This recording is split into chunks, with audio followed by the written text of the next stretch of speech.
Assalamualaikum warahmatullahi wabarakatuh. Sahabat beriman, kita tahu bahwa ada banyak malaikat Allah Subhanahu wa Ta'ala. Mereka memiliki tugas masing-masing. Manusia pun sehari-hari didampingi malaikat, yaitu malaikat pencatat amal. Namun, ternyata tak hanya mereka malaikat yang mendampingi manusia. Ada saat ketika 4 malaikat ada di sisi kita. Siapakah mereka? Apa yang mereka lakukan? Saat sakit, bolehkah kita mengutuk penyakit itu? Tonton video ini hingga akhir agar tidak sesat.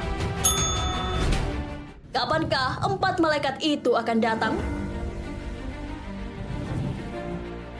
Kita mungkin akan sedih jika sakit, sebab saat sakit ada banyak hal yang tertunda. Kita tidak bisa beraktivitas seperti biasanya. Rasa makanan pun menjadi tidak enak.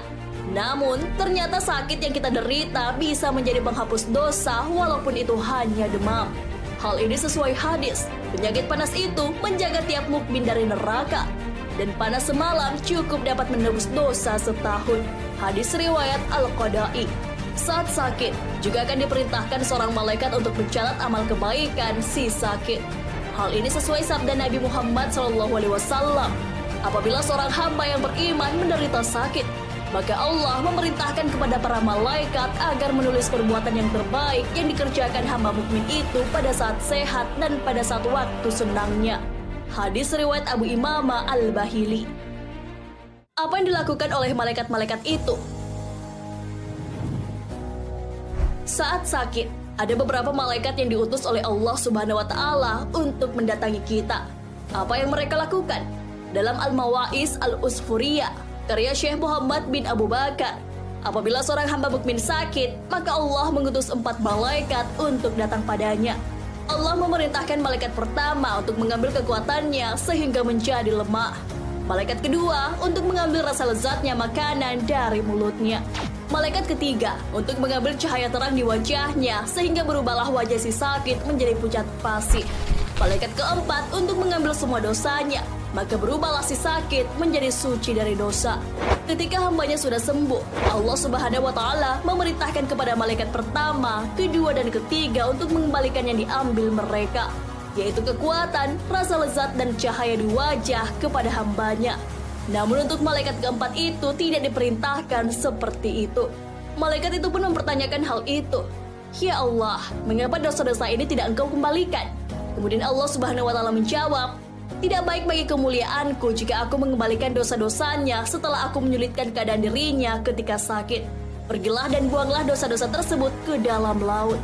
Maka dari itu, tentunya tidak salah jika hadis yang membuktikan bahwa sakit bisa membuat dosa-dosa terhapus. Tiada seorang mukmin yang ditimpa oleh lelah atau penyakit atau risau pikiran atau sedih hati, sampai pun jika terkena duri. Melainkan semua penderitaan itu akan dijadikan penebus dosanya oleh Allah. Hadis riwayat Bukhari dan Muslim. Bolehkah kita mengutuk kesakitan yang dialami? Di zaman Rasulullah SAW, beliau pernah mendatangi seseorang yang sedang demam. Rasulullah SAW lalu bertanya, ada apa?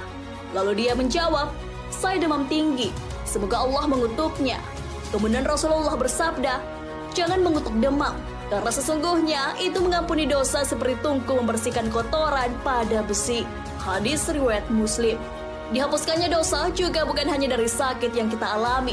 Ternyata musibah yang kita hadapi bisa membuat dosa-dosa kita terhapus. Hal ini sesuai sabda Nabi Muhammad SAW.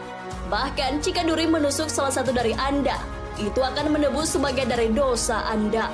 Hadis riwayat Al-Bukhari dan Muslim. Tentunya tidak ada yang ingin jatuh sakit ataupun terkena malapetaka. Namun hal itu terjadi sesuai ketentuannya. Maka saat itu terjadi, kita tidak larut di dalam cobaan itu, tapi menemukan cara untuk bangkit dan tetap bersabar menghadapinya. Jika sabar, Allah Subhanahu wa Ta'ala akan membalasnya. Hal ini sesuai hadis Rasulullah SAW. Luar biasa urusan orang beriman, karena segala sesuatu yang terjadi padanya terjadi untuk kebaikannya.